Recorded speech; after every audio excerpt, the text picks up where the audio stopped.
देखने के लिए। तुम्हें नहीं लगता कि मैं एक बार कृष्ण को देख लेना चाहिए? गोपियाँ कहती जिनकी नजरों में है श्याम प्यारे, वो तो रहते हैं जग से निराले। जिनकी नजरों में है श्याम प्यारे, वो तो रहते हैं जग से निराले। वो जिनकी नजरों में मोहन समाए, जिनकी नजरों में मोहन समाए, वो नजर फिर तरसती नहीं है। ये तो प्रेम की बात है बोलो, ये तो प्रेम की बात है बोलो। बंदगी मेरे वश की नहीं है, ये तो प्रेम की बात है बोलो। बंदगी मेरे वश की नहीं है। यहाँ शरण के होते हैं सौरे, यहाँ शरण के होते हैं सौरे।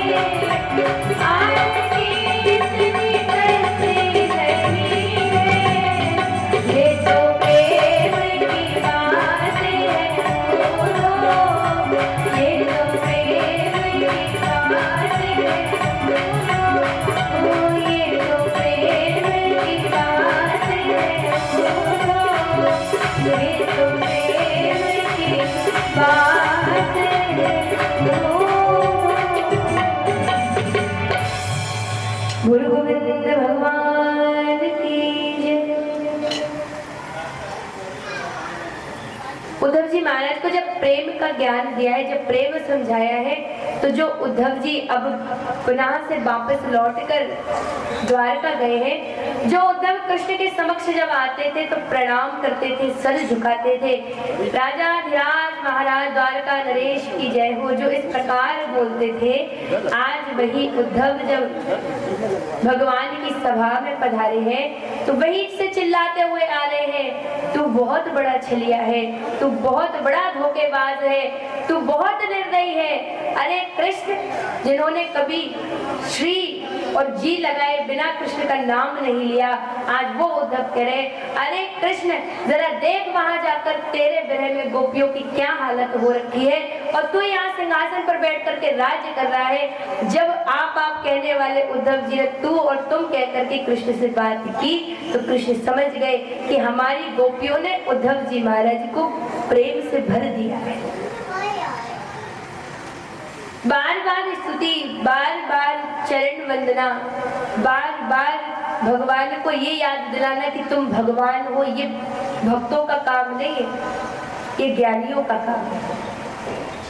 हम जब भगवान को बार बार द्वारका नरेश, मथुरा नरेश, वृंदावन बिहारी हाथ जोड़ जोड़ करके 10 बार क्षमा मांगते, कोई हमारे सामने आकर बार बार क्षमा मांगे एक ही बात की तो गुस्सा आने लगता है कि नहीं भैया, जब हम तुमसे गुस्सा है ही नहीं तो काहे की क्षमा मांग रहे हो। कोई सामने आ जाए कहे कि हमें माफ करना, हमसे कोई गलती ना हुई हो तो माफ करना, तो गुस्सा आएगा कि नहीं आएगा कि भैया हमने कब कहा कि हम तुमसे नाराज है जो क्षमा मांग रहे हो। ये किन की कहानी होती है? ज्ञानियों की कहानी होती है कि गलती चाहे क्यों चाहे ना क्यों, दिन में 100 बार कहिए, हे महाराज कोई गलती ना हो गई हो, हे महाराज कोई गलती ना हो गई हो, महाराज कोई गलती हुई हो तो क्षमा करना। बार बार भगवान के आगे स्वामी लगाना, बार बार भगवान को ये याद दिलाना कि तुम स्वामी हो और हम ज्ञानी हैं। और जो भगवान से प्रेम से बात करते हैं, जो भगवान को प्रेम देते हैं, उनको भगवान ये याद दिला देते हैं कि तुम हमारे प्रेमी और हम तुम्हारे प्रेमी, यानी हमारी बात घर की है, बाहर के नहीं। जो बाहर के होते हैं, जो एक आधे दिन भगवान की भक्ति करते हैं ना, वही भगवान के आगे ऐसी बातें करते हैं कि तुम परमात्मा हो, तुम ऐसा हो। परमात्मा समझ करके भगवान को आदर देना चाहिए, लेकिन साथ साथ प्रेम भी करना चाहिए, क्योंकि ज्यादा आदर उसी का किया जाता है जो हमारे यहाँ कभी कभी आए। कोई मेहमान सालों में आता हो तो उसका इतना आदर करेंगे, इतना आदर करेंगे कि उसको बेड से उठने ही नहीं देंगे, भाई यहीं बैठे रहो, सब कुछ यहीं लाकर तुम्हें देंगे। आप तो बस खातिरदारी में लगे हैं। और जो घर का होता है या जो थोड़ा ज्यादा करीबी होता है तो उसको बार बार आदर नहीं दिया जाता, उससे प्रेम किया जाता है। क्योंकि अगर हमसे कोई गलती भी हो जाएगी ना तो वो अपना समझ करके भूल जाएगा। लेकिन कोई रिश्तेदार होगा या कोई दूर का होगा, वो घर पे है, उससे एक कांच का गिलास टूट जाए तो वो जब भी आएगा तो मन में यही रहेगा कि इससे पहले आया था तो गलती हुई थी, इसने गिलास तोड़ा था। उसकी गलती हमेशा याद रहेगी। वो बच्चे कितनी भी गलती करे उसकी याद नहीं रहेगी। क्यों? क्योंकि ये प्रेमी है, ये घर के हैं। तो भगवान का भी है, जो भगवान जिसको अपना मानते हैं, जो भगवान को अपना मानते हैं, उसके हजारों लाखों गुना भगवान माफ कर देते हैं। और जो ज्ञानी बनता है उस पर तो भगवान इतनी इतनी सी गलतियां देखते हैं कि इसने कहाँ गलती की है। क्यों? क्योंकि ये बहुत बड़ा ज्ञानी बनता है। उद्धव जी बड़े प्रेम से जाकर बोले तो भगवान मन में विचार कर रहे हैं कि हमें जैसा विश्वास था कि हमारी गोपियां को प्रेम से भर देंगी और वैसे ही गोपियों का हाल लिया, गोपियों का पता पूछा और भगवान पुनः से द्वारका की गद्दी पर विराजमान होकर राज्य करते हैं।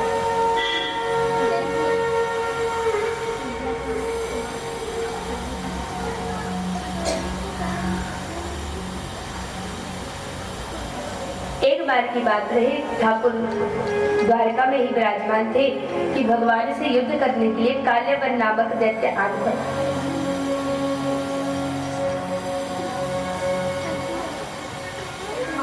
काल्यवन जब युद्ध के लिए भगवान के समक्ष पधारा तो भगवान ने काल्यवन को देखा तो काल्यवन को भगवान मार नहीं पा रहे थे क्योंकि काल्यवन ने बहुत पुण्य भी कर रखे थे।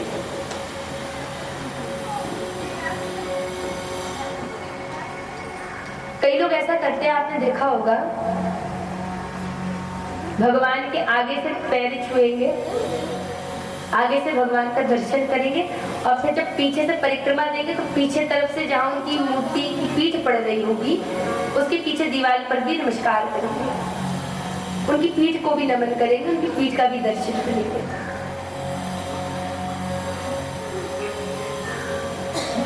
एक बात बताओ, भगवान की कृपा किस पर बरसती है?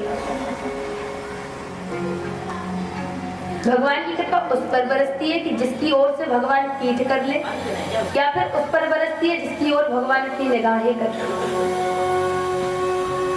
बताओ, इतना तो बता सकते हो आप सभी। बताओ किस पर बरसती है कृपा? उस पर बरसती है कि भगवान उसकी ओर से पीठ कर ले, या फिर उस पर बरसती है जिस पर भगवान अपनी निगाहें कर ले? जिस पर भगवान की निगाहें हो, कृपा उस पर ही बरसेगी। तो फिर पीठ का दर्शन क्यों करते हैं? जिस ओर से भगवान ने पीठ कर ली, समझ लो उस जगह केवल पाप है। पुण्य किस तरफ है? जिस ओर भगवान की निगाहें हैं। काल्यवन के पाप इतने नहीं बड़े हुए थे कि उसको मारा जा सके। कन्हैया ने देखा कि इसको मारे कैसे, इसके तो पाप ही इतने नहीं है कि इसको मारा जा सके, तो कन्हैया रणभूमि छोड़कर भागे। अब कन्हैया रणभूमि छोड़कर भागे और काल्यवन उनके पीछे भागा।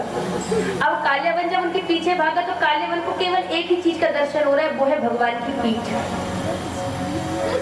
और भगवान की पीठ के पीछे हमेशा पाप होते हैं, क्योंकि जिस ओर भगवान ने अपनी निगाहें डाल ली उस जगह केवल भगवान की भक्ति बरसती है। काल्यवन लगातार पीठ का दर्शन करता गया, उसके पाप बढ़ते गए बढ़ते गए बढ़ते गए बढ़ते गए, तो भगवान एक गुफा में जाकर छुप गए। उस गुफा में जाकर भगवान छुप गए। काल्यवन वहां पहुंचा तो उस गुफा में एक मुचकुंद नामक राजा आराम कर रहे हैं।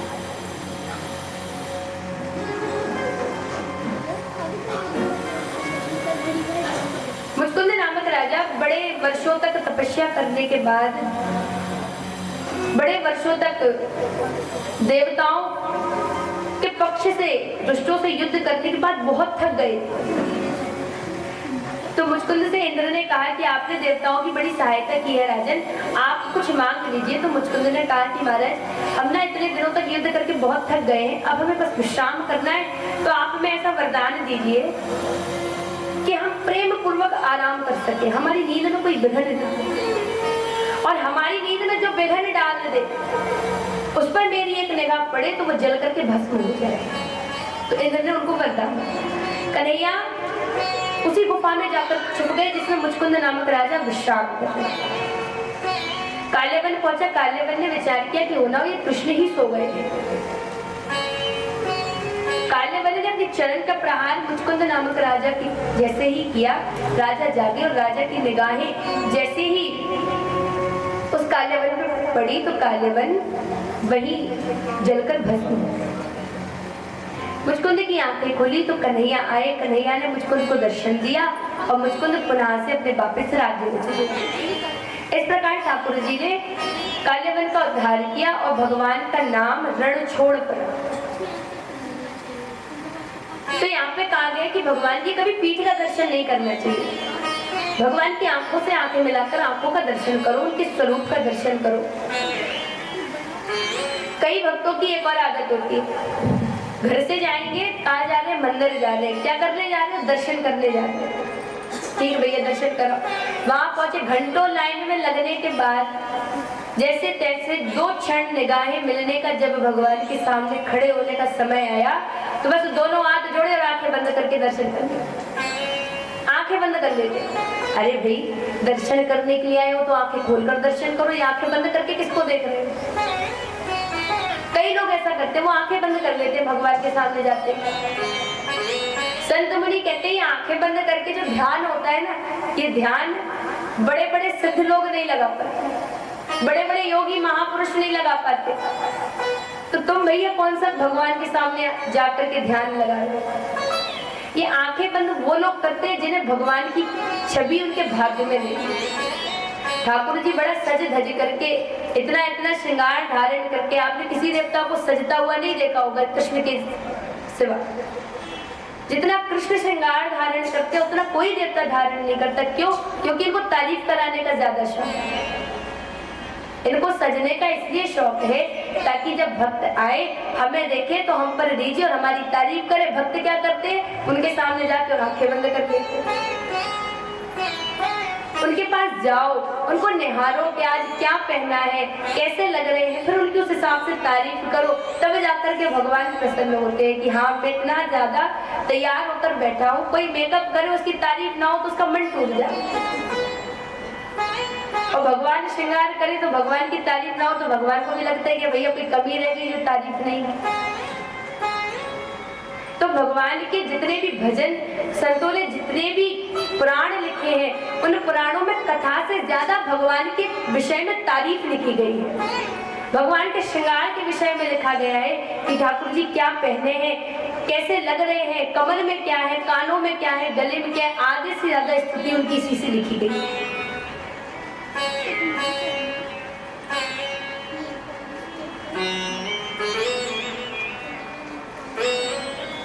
एक बार की बात रही,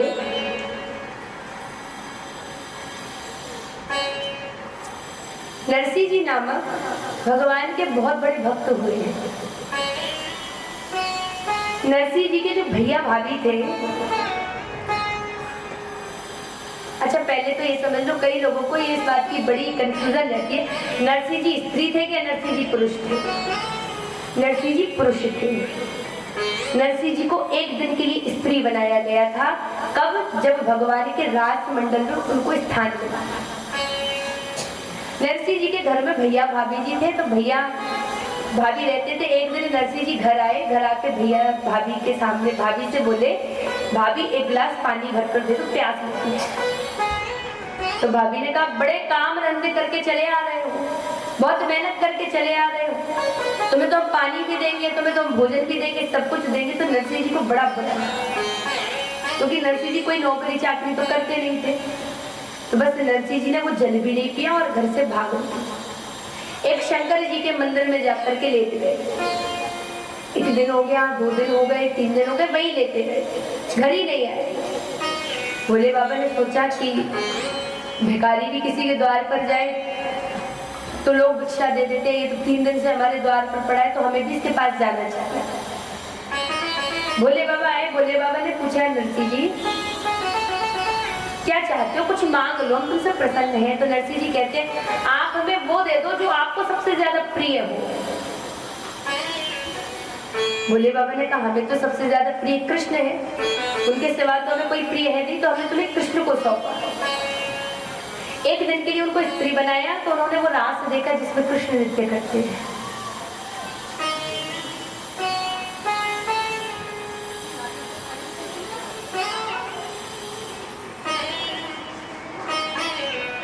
एक बार की बात रहे, नरसिंह जी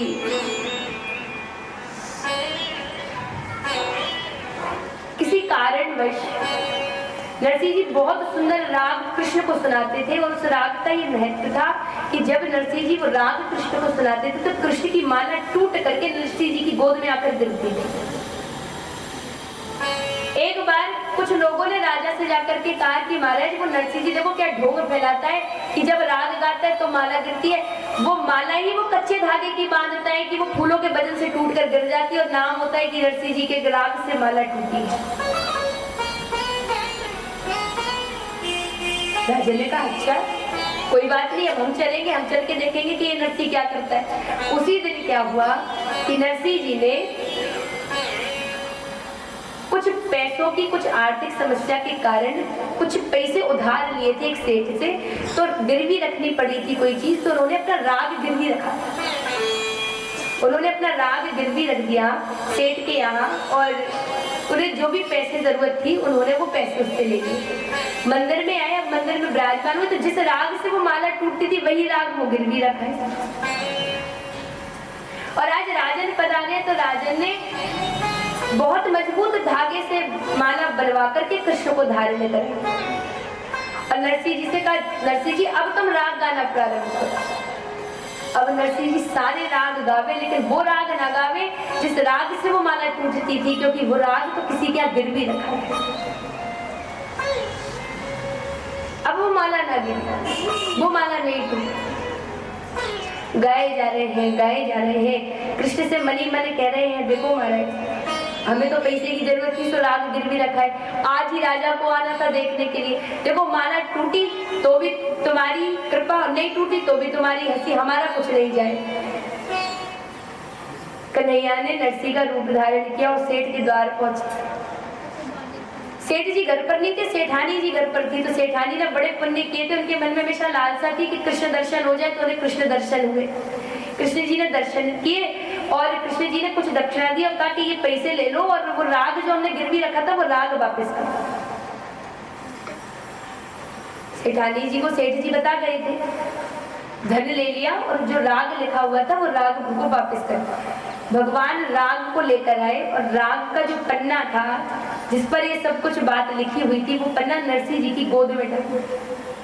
नरसिंह जी की गोद में जैसे ही वो पन्ना आया और नरसिंह जी ने उसको पढ़ा, तो नरसिंह जी ने अपना राग गाना प्रारंभ किया, और जो ही राग गाना प्रारंभ किया तो कन्हैया की वो मजबूत धागे वाली माला टूटी और नरसिंह जी के सीधे गले में आकर गई। राजा ये देख करके आश्चर्य में पड़ गए। राजा को फिर से ऐसा लगा कि कोई ना कोई बात अटकी है, तो कन्हैया की संग एक दिन परीक्षा लेने के लिए नरसिंह जी की आंखों पर पट्टी बांधी। नरसिंह जी की परीक्षा लेने के लिए नरसिंह जी को एक और विद्या आती थी कि ठाकुर जी का ऐसा प्रेम था उनके ऊपर कि वो आंख बंद करके बता देते थे कि कृष्ण ने आज कौन सा वस्त्र धारण किया है, आज भगवान का श्रृंगार कैसा हुआ है। नरसिंह जी की आंखों पर पट्टी बांधी गई। पुजारी जी से कहा गया कि आज भगवान को कुछ मत पहनाना, केवल पुष्पों से श्रृंगार करो, पुष्पों से ढक दो भगवान। पुष्पों से भगवान को ढक दिया और नरसिंह जी की आंखों पर पट्टी बांध दी और कहा कि बताओ आज ठाकुर जी का श्रृंगार कैसा हुआ है। तो बस आंखें बंद करके विचार किया और कहते हैं हरिहर आज नंगम नंगम। आज कृष्ण तो बिना वस्त्र के विराजमान है, आज कृष्ण ने वस्त्र पहने ही नहीं। तो भक्त ऐसे ऐसे हुए, किसकी कृपा से? केवल कृष्ण के प्रेम की वजह से। ऐसा नहीं है कि कोई परीक्षा नहीं लेता। परीक्षा द्वापर युग में भी भक्तों को देनी पड़ती थी, परीक्षा त्रेता युग में भी देनी पड़ती थी, परीक्षा सतयुग में भी देनी पड़ती थी और परीक्षा कलयुग में भी देनी पड़ती है। लेकिन कृष्ण से बस इतना कह दो कि महाराज परीक्षा लेने वाले भी तुम, परीक्षा देने वाले भी तुम, और पास करने वाले भी तुम, और फेल करने वाले भी। जो कुछ करना है तुम्हें करना है, हम किसी लायक नहीं है।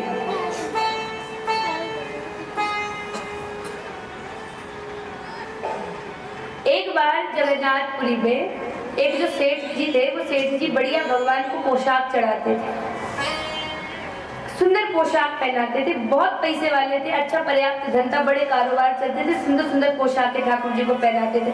और पोशाकें कैसे पहनाते थे? सारे भक्त पोशाक लाते थे, पोशाकें इकट्ठी होती थी ढेर में से, फिर जो सबसे सुंदर पोशाक होती थी वो कृष्ण पहनते थे। सेठ जी की सबसे सुंदर पोशाक निकलती, वही ठाकुर जी धारण करते। अब समय के अभाव के कारण सेठ जी अत्यंत निर्धन हो गए, धन नहीं बचा, किंतु अपना नियम नहीं तोड़ा। एक लट्ठा के कपड़े की पोशाक बनवाई और वो पोशाक ला करके उन्हीं ढेर में छुपा दिया। पुजारी जी आए, पुजारी ने छाटा भी नहीं की, जो सबसे सुंदर पोशाक थी वो ठाकुर जी को पहनाई। आरती का समय हुआ, पर्दा खोली तो देखा भगवान के कपड़े नहीं पहने, भगवान ऐसे ही खड़े बिना वस्त्र धारण की।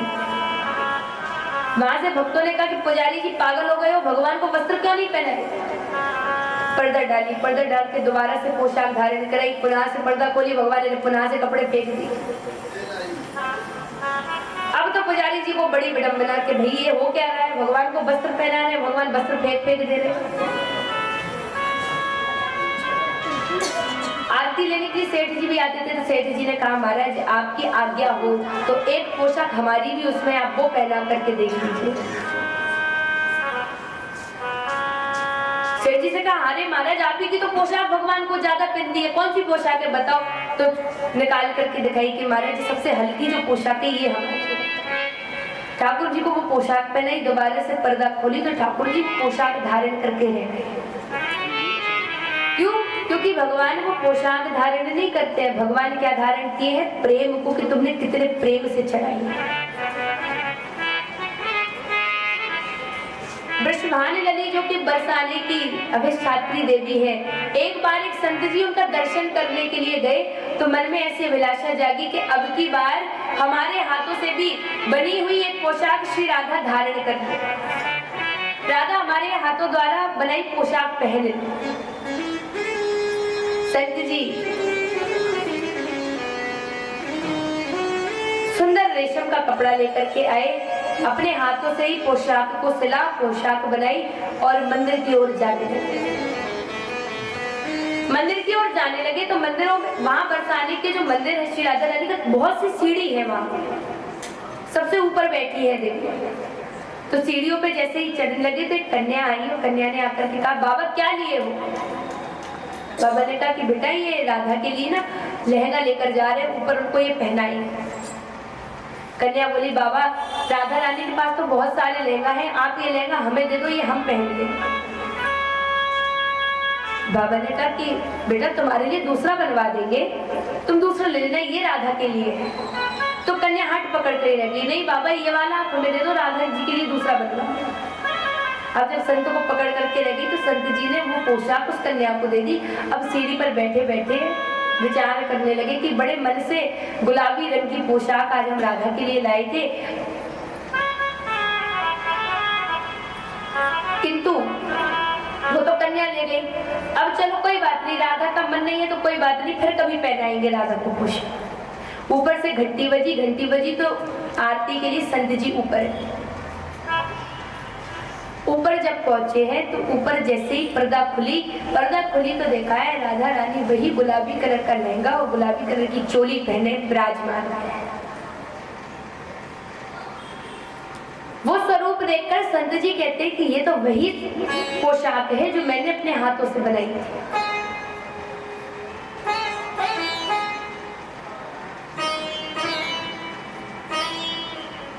संत जी ने विचार किया हो सकता है कि ऐसे ही पुजारी जी भी लाए हो।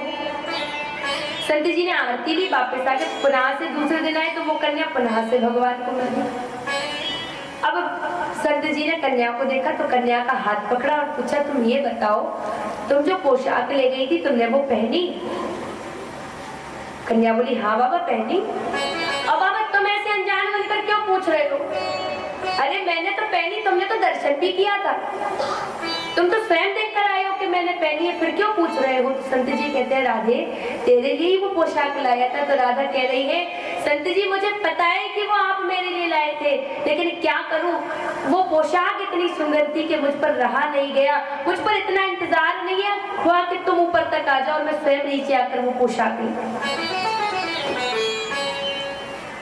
तो ये प्रेम है, बस प्रेम से ही भगवान मिलते हैं, वरना कभी किसी को भगवान नहीं मिलते। केवल प्रेम की मूर्ति कृष्ण है। बोल कृष्ण कन्हैया लाल की जय। वही दूसरी ओर जिस तरह श्री राधा के प्राणपति कृष्ण है, उसी प्रकार कृष्ण की भगवान विष्णु की शक्ति लक्ष्मी का प्राकट्य जो कि भीष्मक जी के यहाँ हुआ है, उनके भी प्राणाधार कृष्ण है।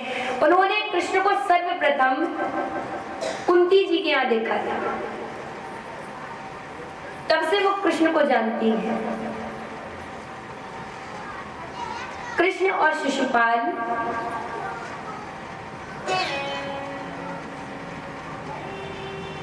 कृष्ण की बुआ का लड़का शिशुपाल था और शिशुपाल रुक्मणी के भाई रुक्मी का घनिष्ठ मित्र था। इस वजह से रुक्मणी जी ने कईयों बार कृष्ण को आते जाते देखा था, तो मन में ये मूर्त बसा ली थी और फिर प्रण ले लिया था कि अगर विवाह करूंगी तो कृष्ण से ही करूंगी। रुक्मी ने रुक्मणी जी का विवाह शिशुपाल के साथ तय कर दिया।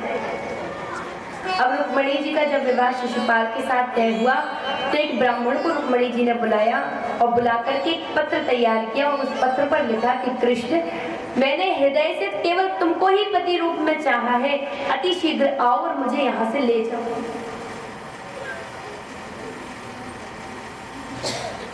कन्हैया के लिए पत्र तैयार किया, एक विश्वास योग्य ब्राह्मण को वो पत्र दिया। वो पत्र लेकर ब्राह्मण सीधे द्वारका नगरी आया। द्वारका पुरी में ब्राह्मण देवता पधारे, कन्हैया ने देखा तो कन्हैया स्वयं सिंहासन से उठकर जमीन में बैठ गए और उस सिंहासन पर ब्राह्मण देवता को विराजमान किया। कन्हैया के लिए सर्वदा ब्राह्मण पूजित है। इस ब्राह्मण को सिंहासन पर बिठाना है, स्वयं चरणों में बैठे और पूछ रहे हैं बताओ महाराज कैसे आज आपका आगमन किस प्रकार हुआ है। ब्राह्मण देवता ने पत्र दिया, भगवान ने वो पत्र पढ़ा तो भगवान हंसने लगे। भगवान ने वो पत्र पढ़ा और ब्राह्मण से कहा कि तुम निसंकोच जाओ और रुक्मणी जी से कहना कि तुम्हें लेने के लिए कृष्ण स्वयं आए। दाऊ दादा से कहा कि दाऊ आप सेना तैयार करो। तो दाऊ कह रहे हैं लाला फिर किससे युद्ध मोड़ ले लिया, अब किससे लड़ने जा रहे हो। कन्हैया तुम जब देखो तब लड़ते रहते हो, अब किससे युद्ध कर लिया है, किससे लड़ने जा रहे हो, किस लिए सेना तैयार करनी है। तो कन्हैया कह रहे हैं दाऊ अब तुम्हारी हम बहू लेने जा रहे हैं, इसलिए सेना तैयार करो। दाऊ कह रहे कि बहू को लाने के लिए सेना की क्या जरूरत। तो कन्हैया कह रहे हैं कि दाऊ विवाह करने नहीं जा रहे हैं, लड़की को भगाने जा रहे हैं, इसलिए सेना तैयार करो। क्योंकि जब उनको भगाएंगे तो स्वाभाविक है उनके घर के पीछे पड़े रहेंगे और जब पीछे पड़ेंगे तो तुम उनसे निपटना। दाऊ को बड़ी हंसी आ रही है कि इसको बचपन में भी बड़ी तेजी थी विवाह की, तो राधा राधा चिल्लाता रहता था और यहाँ भी इसको इतनी तेजी है कि देखो इसको इतना शबर नहीं कि इसका विवाह हो। ये रुक्मणी जी को भगाने के लिए जा रहे हैं। कन्हैया ने अपना रथ तैयार किया, दूसरी ओर सेना तैयार हुई। सेना पहुंची है राजा भीष्मक के द्वार और यहाँ कन्हैया जा रहे हैं जहाँ गिरजा पूजन के लिए रुक्मणी जी पधारी।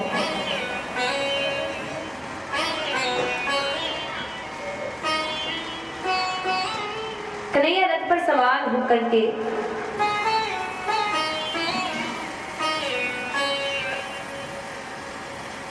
गिरजा मंदिर पहुंचे हैं। वहां रुक्मणी जी कई समय से बहुत देर से विलंब हुआ जा रहा है, इंतजार कर रही है कृष्ण कब आएंगे, कृष्ण कब आएंगे।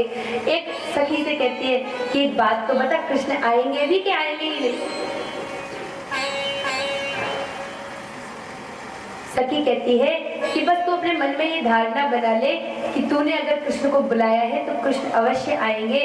बोले कृष्ण कन्हैया लाल।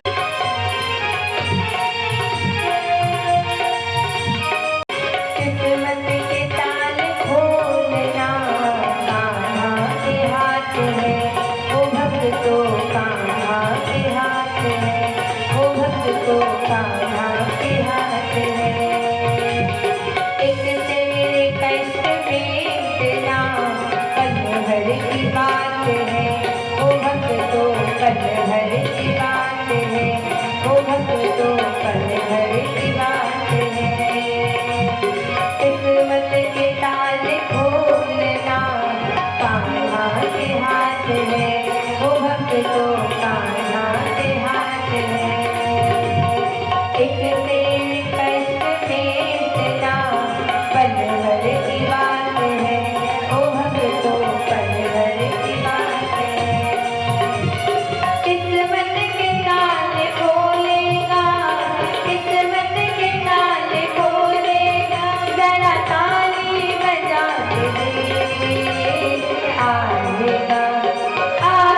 सूखी वाली इसका सूखी वाली ऐसा हल्का हल्का सा जगह है।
हाथ बनाया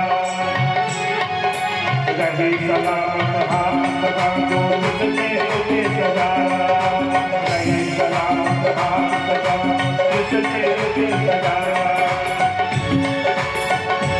वो सजाता रहे हर बार सामने सजाता रहे हर बार सामने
हर बात सामने नचाता रहे हर बात सामने तेरा